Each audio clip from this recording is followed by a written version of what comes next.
Do you want to know who to pull for in Arknights? Want to plan for upcoming banners? Today, I'm going to walk you through the banner schedule over the next 6 months. My last edition of this video was popular, and after so many requests to do another, here we are. I'll show you the limited banners, new standard operator releases, reruns, the gold certificate operators, and have a hand at standard banner predictions, recommending which operators to go for. This video will be even more in-depth than the last. So, welcome back to class. I hope you came prepared to take some notes, as this is going to be extensive to help you make an informed decision on where to spend your hard-earned Arundum. Don't let Gummy eat them. She'll do it. Trust me. I'm going to help you plan to get those operators you really want, and of course, you still really want Radiant Nearl. After all, she's the best. Oh no, what's this? A new challenger approaches to drink up all of your Arundum. There are a lot of banners appearing over the next 6 months, even excluding the standard banners every 2 weeks. The video structure will be a little different this time. I'm going to start with a top-line overview of the forthcoming new 6-star operators, as they are the primary focus of most players. Then I will get more granular and fit them in the release timeline alongside any reruns and other special banners.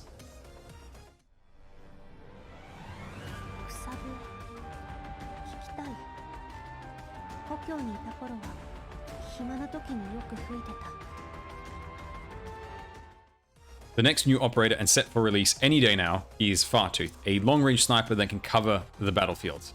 Her skill 2 attacks any blocked enemy, regardless of range. It combos particularly well with a fast redeploy like Gravel. For example, if a unit is about to leak, Gravel can block them to direct Fartooth's attack. Skill 3 is similar to Schwartz's skill, but for a full line across the map. The further away she is from targets, the more damage she does, and she hits harder if no one hits her first.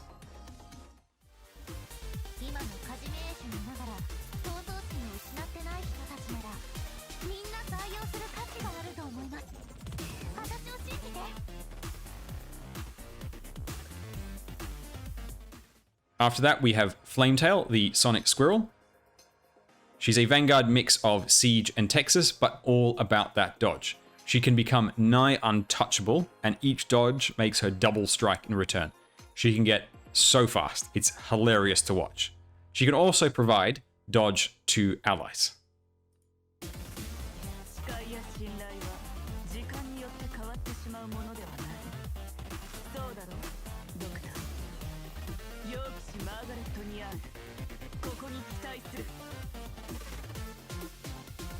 And onto the banner with Flametail, the next limited operator is Nearl, the Radiant Knight, for the Near Light event just around the corner. First non-robot operator that can bypass the deployment limit when you select her second skill. Her third skill deals true damage, and true damage is always a great thing to have.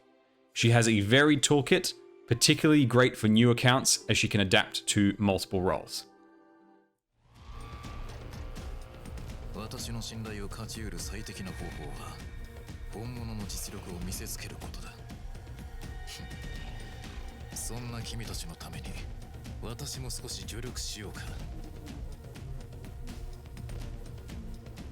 Gnosis is an absolute machine of crowd control. The only thing holding him back is freeze immunity on bosses. If they weren't freeze immune, he would probably break the game instead of just the ice. Skill 2 is a mass AoE CC on a short recharge. Skill 3 is a bigger CC on a longer charge, like Angelina, but freeze instead of slow. He also gives CC reduction to Karlan faction units. Most faction abilities are weak, or only apply to weak units, but this is an excellent one. Silver Ash with half duration CC is amazing.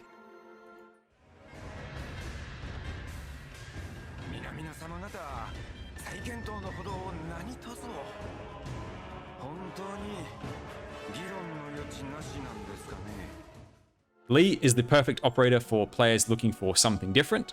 He's a duelist of an unusual nature, whereby he excludes enemies other than his focus from the fight. He's also immune to freeze and stun if you can pay his fee. Skill 2 is a time bomb, amplified by ally hits while it's counting down. Skill 3 creates a field to knock enemies other than his focus target away. While he's holding back the swarm, he won't be wiping out units in short fashion. You do need allies to be there for the cleanup, just as you need allies pumping that damage into the focus target of skill 2. He is a DP drain specialist, so he will be constantly draining that DP. However, his module does reduce the DP drain by 1, so you can leave him as a lane holder once you set up a Lil.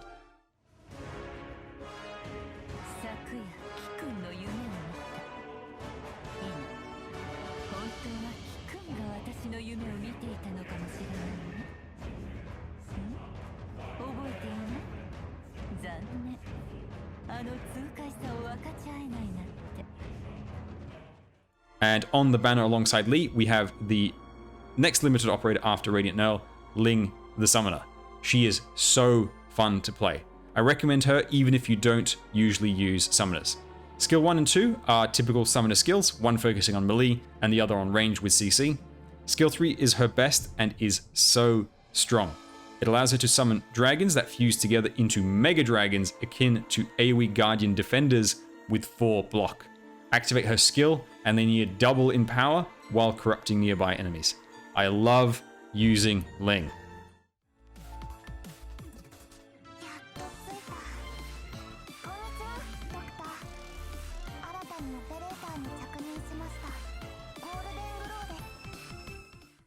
Next, we have Golden Glow, a dog masquerading as a cat. She's a drone caster like Click, the first 6-star of her archetype, with a focus on expanding her range. She can either go for a small but permanent increase in range, or go for unlimited range with skill 3. Her damage is significant for a single target caster, most comparable to Kyobi, only stronger.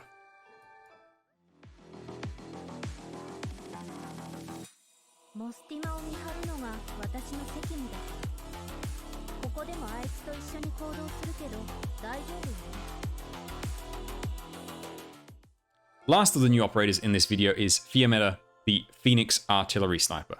She has huge damage potential and at quite the range. You can either go for regular waves of napalm, like Ifrit but physical damage and 3 lanes wide, or rain hell from above at a distance. She just needs babysitters to keep her alive as she's literally burning up. Placement of her can be difficult, especially for an effective skill 3, so despite the big damage, she isn't that flexible. There is also the Fortress Defender Horn about to release in Arknights China. I won't include her in this video as she isn't out yet, so I'm not experienced with her, and she's so far away that you don't need to plan for her yet. I will do another video like this after a few more operators release in CN to plan for. So, to put these new operators in the release timeline alongside any reruns and other special banners, I'm going to assume that the order of events stays the same for global like it is in China. However, last year we did have a slight shake-up in the schedule before our 2nd anniversary De Solis holiday, which saw the shift of the Gavial Great Chief rerun and Vigilo events move to after the anniversary. This meant a delay in the Unectes solo rerun. Why they moved them only to give us dead weeks, I have no idea. In terms of banners, this was only a shift of a rerun banner, so the impact was minor. But let's assume nothing changes this time. Of course, for each of these events and their banners, I will have overviews, guides, should you pull videos throughout the year, so do subscribe to stay on top of that content. And I will stream these events as well as pulls, including viewer pulls, which is always a blast on Twitch. Do come and join at twitch.tv/drvolk as I stream multiple times a week. Alright, the schedule. Fartooth releases on the Pinus Sylvestris mini story event. As I said, it's due any day now. She has that extremely long range with high damage. Great unit, situationally useful, but she is not meta. In May, we are at the next limited banner event, Nearlight, for the mid-year anniversary. It's not exactly the mid-year anniversary, but I'm going to call it that for simplicity. Radiant Nearl, she is limited, powerful, and she has the unique ability to bypass the deployment limit with skill 2, and that true damage of skill 3 is always a great thing to have. Alongside her is Flametail, a great non-flag bearer vanguard, but not someone particularly amazing. Also, as with all limited events, there will be at least 50 free pulls from this to help you get that Radiant Nearl. A quick side note, the Radiant Nearl banner will also feature Rosmontis and W with a slightly boosted rate for 6-star pulls. Rosmontis and W are the older limited units. Limited banners also have this special pity system where every pull that you do on the banner gives you 1 of this currency for the limited banner store. And with that currency, you can spend 300 to buy any of the units featured on the banner, including the older limiteds such as Rosmontis and W in this case. The odds of getting Rosmontis and W is about a 4% chance on a 6-star pull for this banner, which means you're very unlikely to get them by the time you reach 300 pulls. The only way you have a good chance of getting either Rosmontis or W does require you to come in with 300 pulls ready to go. After Nearlight, we have the Joint Operations 5 banner alongside the Contingency Contract 7 event. This is an excellent banner featuring 4 great units, including Surtur, who is one of the best units in the game, and Phantom, who is another top tier unit, as well as Saga and Schwartz, who are both great. Do note, Phantom may be in the gold store at the same time. And Surtur does debut in the gold store in November, whereas Saga doesn't debut until about a year after this banner. After this, we have Mountain's solo banner for the Mansfield Break rerun event. He's an absolute monster at lane holding away from your team. This is the last chance to get him at that 50% boosted rate. He goes gold 9 months after this banner's release. Gnosis releases during the Break the Ice full story event. He's an absolute CC and debuff machine, one of the best units at dealing with non-boss enemies. Then the mid-year celebration banner, which guarantees a 6-star you don't own on the first 6-star pulled. More on this special banner in a moment. Afterwards, we have the Invitation to Wine limited event with Ling and Lee's release. This event occurs at the same time as Who is Real happened last year. Note, Who is Real has a rerun just before this event, but there is no banner associated with it, so no new opportunity for Saga and Dusk. Ling is a top tier unit, an absolutely powerful summoner. Lee, apart from being a cool dude, is one of the more unique operators with unconventional methods of holding lane and focusing ally attacks. Like Rosmontis and W on the Near Light banner, here you have a chance at getting limited units Nian and Dusk, which also have that same 300 pull pity system. Again, I don't recommend going for it unless you absolutely love those units. And remember, it's 300 per unit. After Ling, there's Golden Glow's release during a Light Spark in Darkness mini story event. She's a high damage single target drone caster with potential for unlimited range. Then there's Fear Meta's release during the Guiding Ahead full story event. She's a mix of Ifrit with physical damage and an artillery cannon. Excellent damage dealer. And lastly, we have Passenger's solo rerun during the A Walk in the Dust event rerun. Godsinger is the strongest unit in integrated strategies, an upcoming permanent roguelike event to Arknights. Any operator can be powerful in that mode, but most need several items to reach godhood. Passenger only needs one and he will carry you to victory. However, because you want to get the item first in the run, you want a passenger of your own to call upon when needed. You can only borrow from friends at the start of the run, and there's no guarantee you will get the Chaincaster artifact if you borrow him first. This is the last opportunity to get him at the 50% boosted rate, and he doesn't go gold for at least 9 months after this banner. Before going into my recommendations on which banners to prioritize, let's talk about this celebration banner. This special banner released for the standard calendar New Year in China and has all standard operators up to the release of Mountain. The first 6-star you pull is guaranteed to be an operator you don't already have. Of course, if you already have everyone, then you will get a random and it's not worth pulling. This banner has many top tier units including Thorns, Surtur, and Mudrock. Essentially, the worse your luck has been in the game so far, the better the value of this banner. Even if it's a 50% chance of operators you want versus 50% you don't want, it's still a high value banner. Even at a lower percent of operators you want, it's worth going for the first 6-star pull. Worst case scenario, it improves your chances the next time the banner rolls around. And remember, there are no operators so bad that you can't find use for them. As I said, this was the New Year banner for China, which means if the schedule goes according to plan, it will be in the mid-year for us, June, July, unless they decide to delay it to keep it as a New Year's banner for global as well. That would not be ideal for us global players, and it would mean lowering the value of the banner for Yostar unless they add 6 months worth of new operators to compensate. New Year's login bonuses are delayed for global, though they are peanuts compared to a banner. This is a similar situation to the 6-star selector tickets where a delay either requires a change to the contents or the value drops drastically. Even more so here where the delay is 6 months versus the 3 months for the selector ticket. I don't think they should delay, but who knows. I will proceed under the assumption of no delay.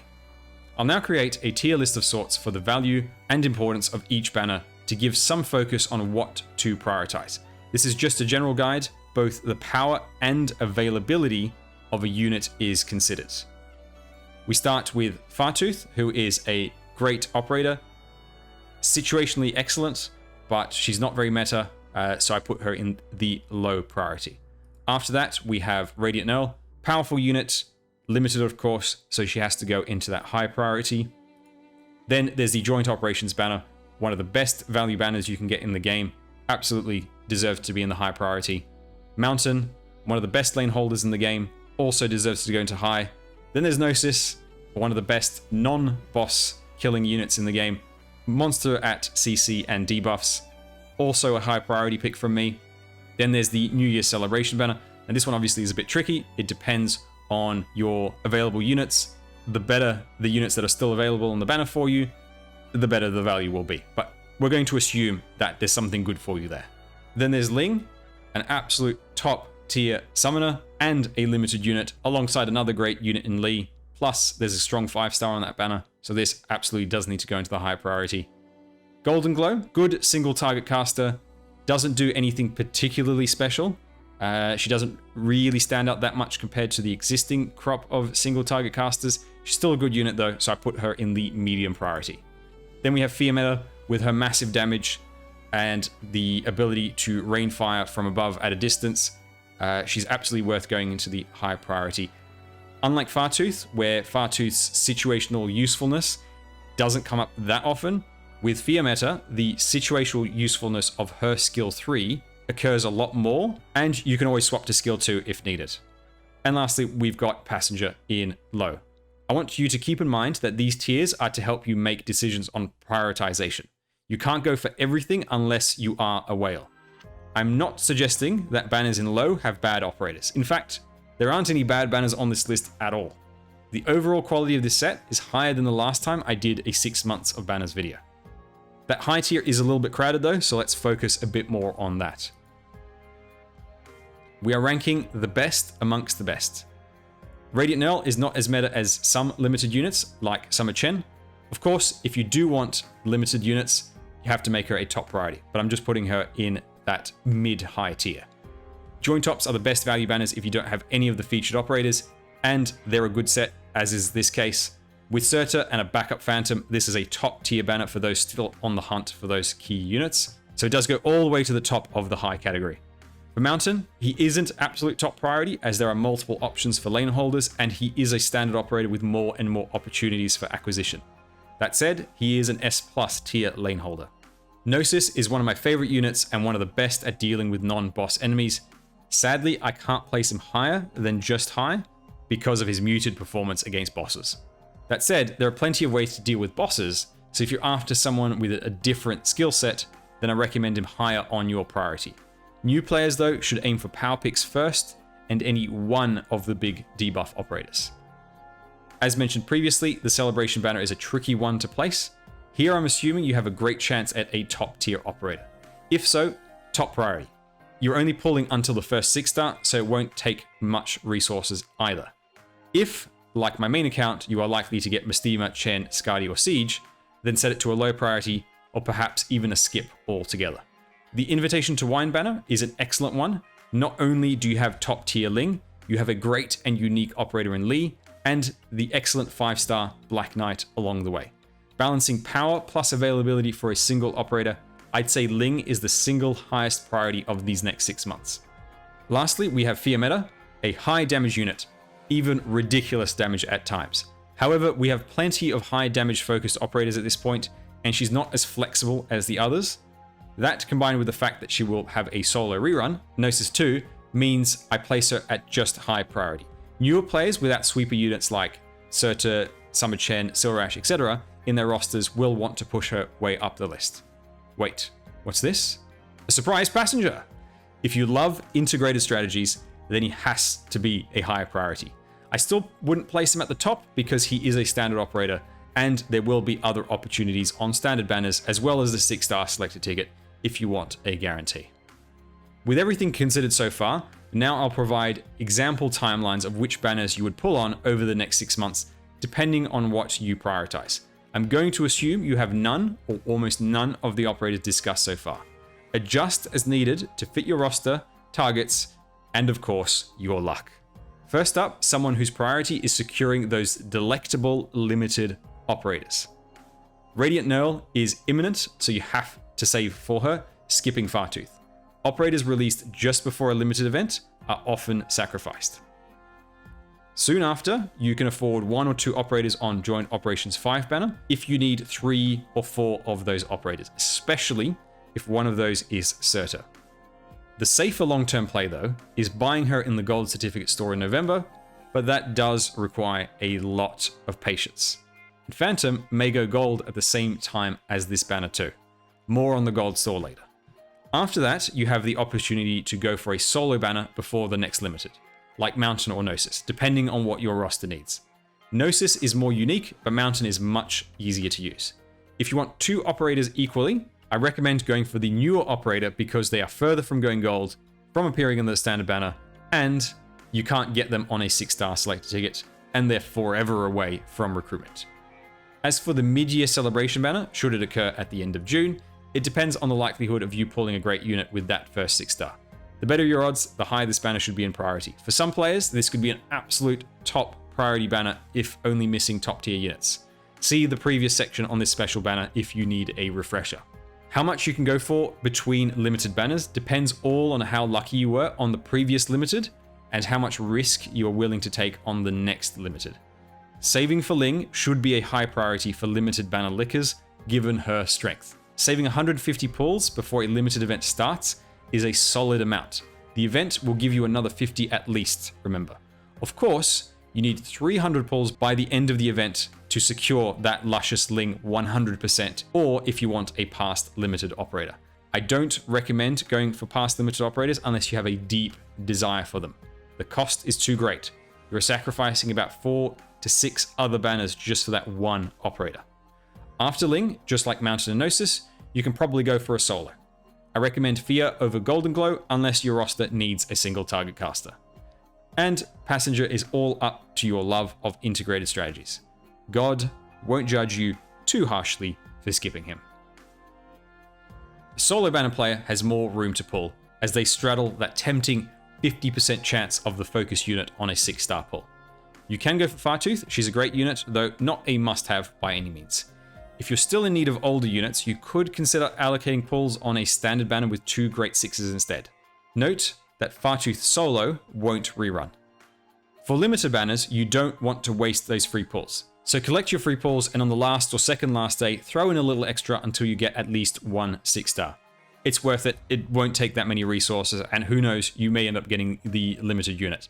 Remember, limited banners are a 70% chance of the focus units, so 35% chance of either one of them. So there's a very good chance you at least get someone in focus.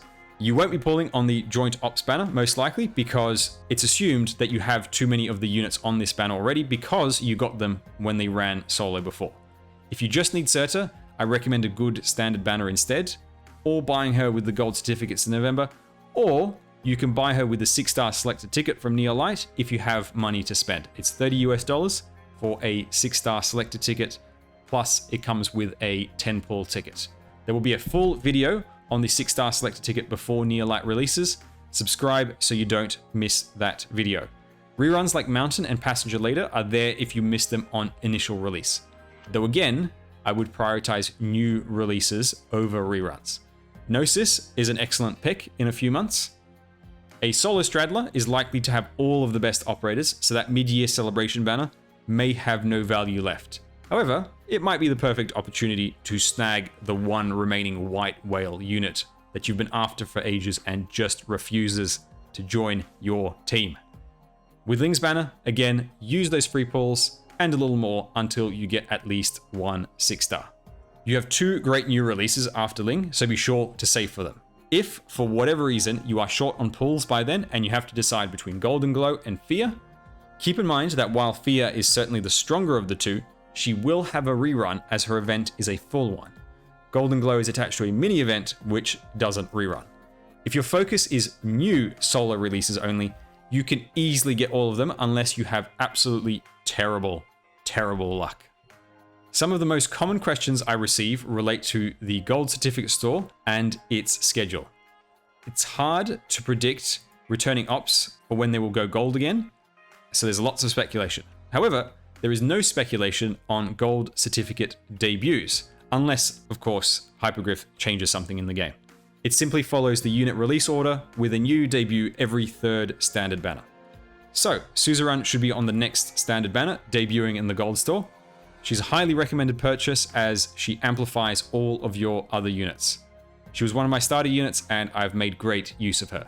Phantom appears in late May, which may coincide with the Joint Operations 5 banner.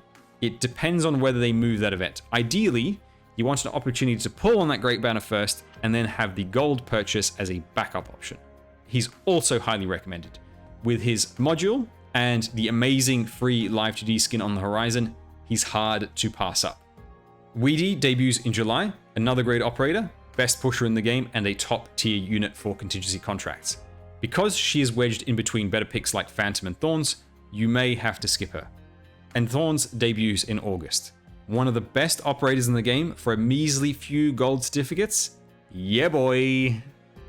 Also of note, way down the line is Surtur in November. Now, for the gold reruns, it's speculative, but I will provide some educated guesses for the priority operators. By all accounts, Ifrit should be the next gold rerun.